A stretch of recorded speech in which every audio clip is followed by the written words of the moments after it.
નમસ્કાર વાલી મિત્રો, છેલ્લા થોડા સમયથી આપણે જોઈએ છીએ કે નાની ઉંમરની વ્યક્તિઓમાં હાર્ટ એટેકનું પ્રમાણ વધી ગયું છે અથવા આપણને એવા સમાચાર પણ મળતા હોય છે. તાજેતરમાં જ એક બાળક 12મા ધોરણના બાળકને પણ હાર્ટ એટેક આવ્યો. અમદાવાદના કાર્ડિયોલોજિસ્ટ ડોક્ટરને પણ હાર્ટ એટેક આવ્યો.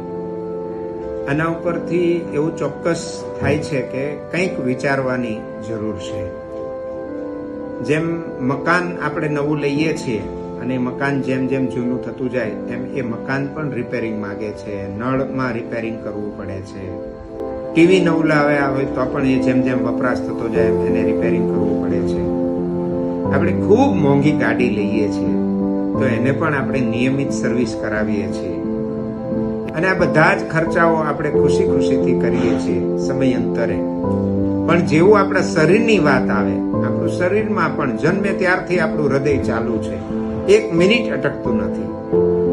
આપણા ફેફસાઓ સતત ધબકે છે, એ પણ 1 મિનિટ અટકતા નથી. આપણા હાથ પગ સતત ચાલે છે. તો આપણા શરીરને પણ સર્વિસની જરૂર હોય છે. આપણે સ્વાસ્થ્ય માટે એટલી બધી કાળજી નથી લેતા જેટલી આપણે ગાડીની કાળજી લઈએ છીએ. જરાક વિચાર કરજો, ઘણીવાર આપણી ગાડીનો ઇન્સ્યોરન્સ જે પ્રીમિયમ ભરીએ છે ને એ આપણા મેડિક્લેમ કરતા વધારે હોય છે.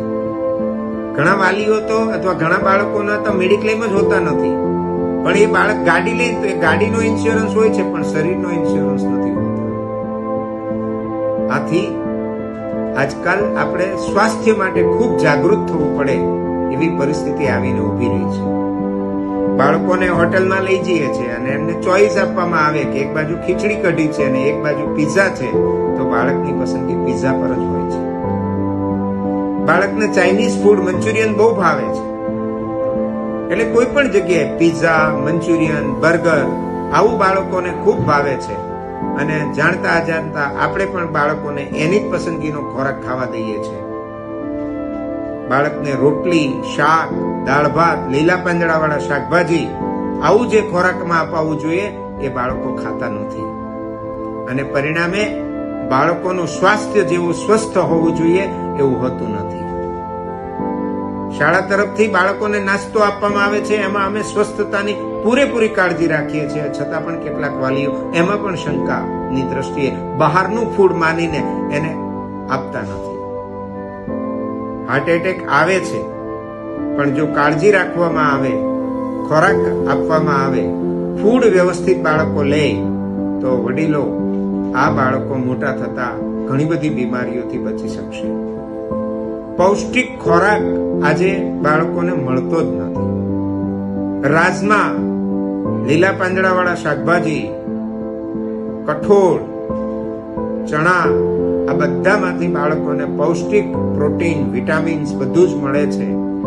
પણ આપણે એ ખોરાકના બદલે જંક ફૂડ ની વાત કરીએ તો બાળકોને જંક ફૂડ આપીએ છીએ. બાળકોની કસરત નથી.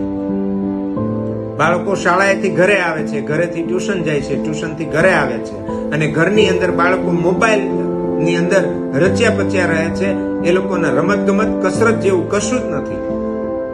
આથી બાળકો યોગ્ય કસરત કરે, યોગ કરે, પ્રાણાયામ કરે, સ્વસ્થ જીવન બાળક જીવે એવા આપ સૌ પણ પ્રયત્ન કરશો એવી મારી નમ્ર વિનંતી છે. ફરીથી ચાલો આપણે સ્વસ્થ સમાજનું નિર્માણ કરીએ. ટકાવારી કરતા પણ સ્વાસ્થ્ય વધારે મહત્વનું છે. નિયમિત ડોક્ટરો પાસે બાળકોને લઈ જઈએ, ચેકઅપ કરાવીએ અને આપણું બાળક અને આપણે સૌ સ્વસ્થ રહીએ એવો પ્રયત્ન કરીએ. Thank you.